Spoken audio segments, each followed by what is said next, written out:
Thank you very much, Dr. Alfred Mutua, for that incisive presentation. We appreciate, and I'm sure members will want to be meeting you at other times when we have more time so they can do it. And now it is my duty and honor to be able to invite the Honorable Speaker of the National Assembly, Honorable Moses Wetangula, aka Papa Waroma. Thank you, thank you. Thank you, David Speaker. Your Excellency, the Deputy President, our Minister for Foreign Affairs and Diaspora, Your Excellency, the Governor from Mombasa, who is your former colleague, the leadership of the House, including my able Deputy Speaker. Honorable members, I want first to apologize to the members who are panel discussants for a few select new members, because that program is being overtaken by time and events. I specifically want to extend our regret to Honorable Maina Jane Njeri, the Honorable Muge Cynthia Jepkosgei, the Honorable Kothe Felix Odiwar, the Honorable Ngui Robert Basil, and the Honorable Ado Aden Mohammed. I'm sure as new members you are ready to make a presentation, but time is run out. I promise you I'll give you a kamkunji back in Nairobi so that we can be able to discuss the preparations that you had put in, and we hear your expectations as fresh men and women in Parliament. Honorable members, we are coming to the end of our session in Mombasa. We have been here for 2 weeks, and the 2 weeks have been very fruitful. The first week, Your Excellency, we spent time on committee work, committee inductions for members who are new in Parliament, and for members who are not new but who have moved to new committees, because every committee has its own work cut out. The beginning was a bit disturbed by the lack of disbursement of CDF, but we managed to overcome that. Secondly, we want to extend our gratitude to His Excellency the President, who came to officially open this seminar, and in so doing he gave a lot of impetus to members so that they can be able to actively and positively interact between themselves with the executive and other arms of government. Today we're coming to an end, and I'm sure Governor Abdulswamad Sharif is all smiles, because we have tremendously improved the economy of Mombasa in the last 2 weeks in every respect. That improvement, I'm sure, has been shared by Kilifi as well, because Mutwapa is next door. And the members know what Mutwapa is capable of doing and offering. Honorable members, in a short while, the curtains will fall on this meeting. I want, on behalf of all of us, to thank you very sincerely. You can see this is the last day, and the hall is full. The tremendous level of enthusiasm, the ability to show the keenness in learning has been overwhelming. Every single member has been keen and ready to absorb something. Even the times I've not been in this hall, honorable members, I've been watching every single proceeding on the screen from my office down here, and I can assure you, without exception, all the contributions have been extremely positive and constructive. And we leave Mombasa, I think, better than we came.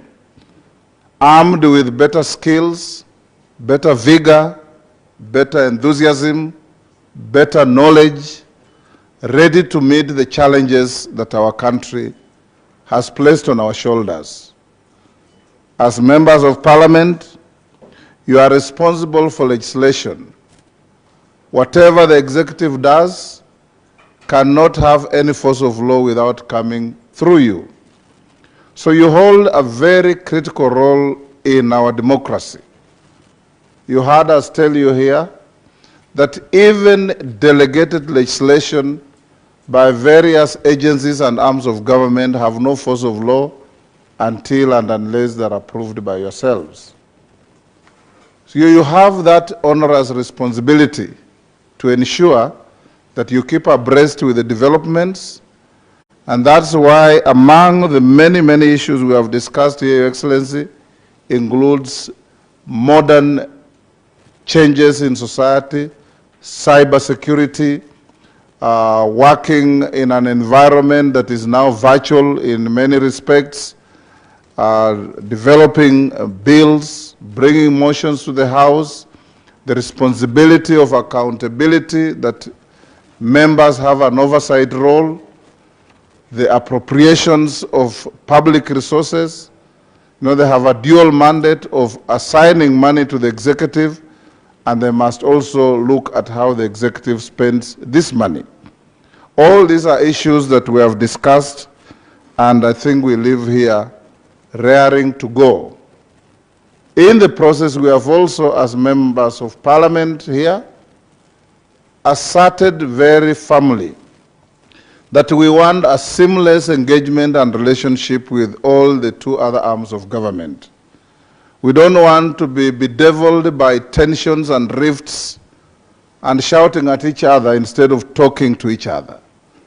Where there are issues between the executive and the parliament, the houses of parliament, we will be able to sit and talk. And of course, where it is necessary, there will be a little pressure here and there to make things work. But we are not going to grind the wheel to a halt because we are not talking reasonably to each other. As two houses of parliament, we have also taken the extra step since bicameralism came to Kenya to ensure that we bridge the gap between the Senate and the National Assembly.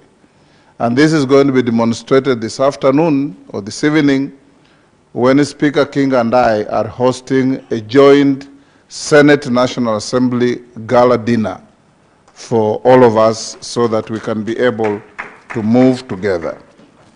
Honorable members, the 21st century in which we are has many challenges, and these challenges include the ever-changing mode of governance, the ever-changing mode of communication, and as a House, we must constantly appraise our procedure rules, our standing orders, to ensure that we change with the changing times. Arising from the thematic areas covered in the program, honorable members, I'm sure the experiences, the knowledge, and the lessons learned will be shared beyond this conference. And I'm sure that when we get back to Parliament, everything will work in the manner that we desire to work. As we come to an end, honorable members, I also want to inform you that we look forward to commencement of the second session in a week's time, on the 14th of this month. As you may already be aware, the 31st January 2023, the Cabinet Secretary for the National Treasury submitted to the National Assembly supplementary estimates for the year 2022-23 for consideration. In accordance with our standing orders, I immediately notified all members of the National Assembly and guided the Budget and Appropriations Committee together with the departmental committees to get down to work. Of note, honorable members, the supplementary estimates are earmarked to unlock funds to key expenditure lines intended to impact on the lives of Kenyans.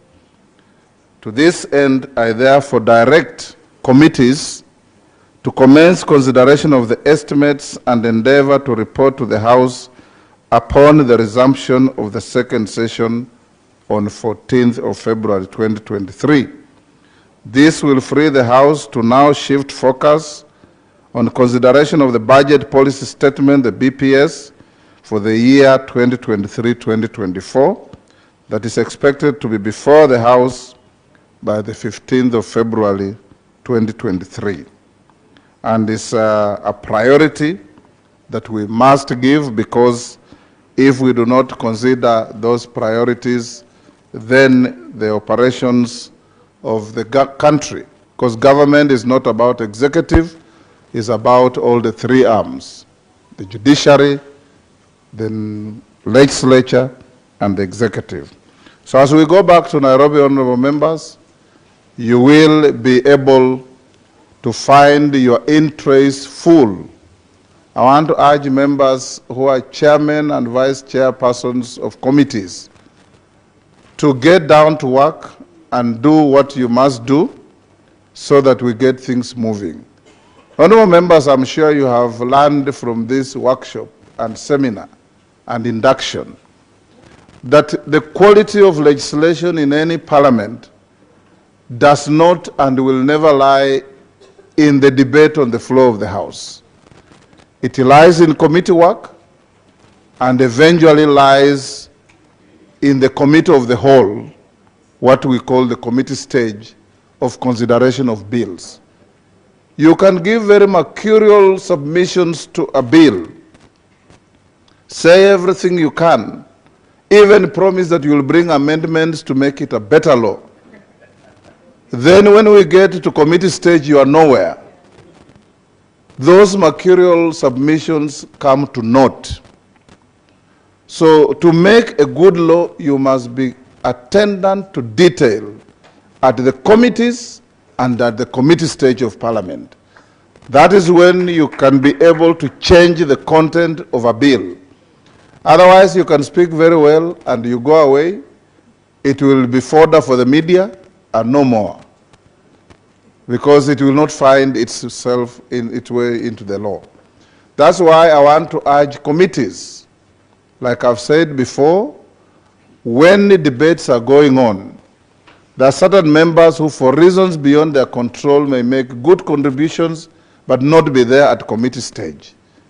I want to direct the clerk that when debates are going on, we have sufficient research staff following the proceedings, so that if a good point is made by Honorable KJ in the course of debate and is not there to prosecute it at committee stage, the clerks and the research team should be able to help the committee that will lead us at the committee stage to include those good comments and ideas that have come through debate, so that we give Kenyans good laws.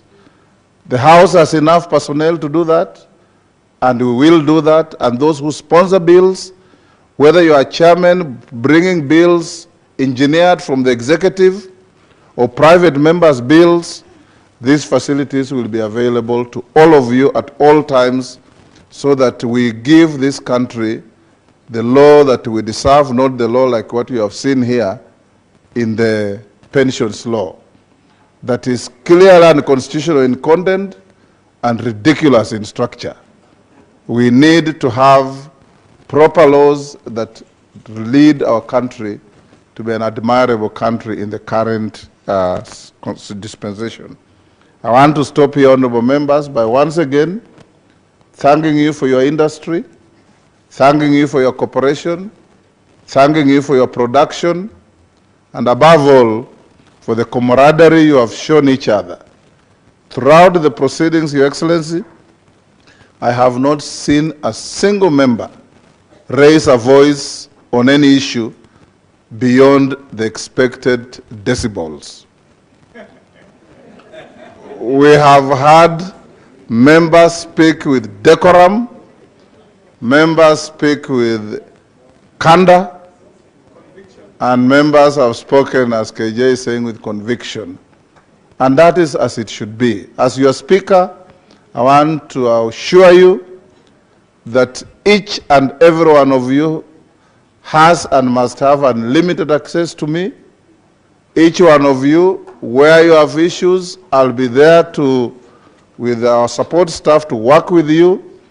And we have given you a tremendous team of members of the Speaker's panel, together with my deputy, Martha Wangari, Wakili Kaluma, Mafara Maalim, we have Rachel Nyamai, Mwalimu Omboko, and and David Ocheng of MDG. We have given you a very good team that will be able to support our activities and our agenda. Let's leave this country better than we found it when we finish our term.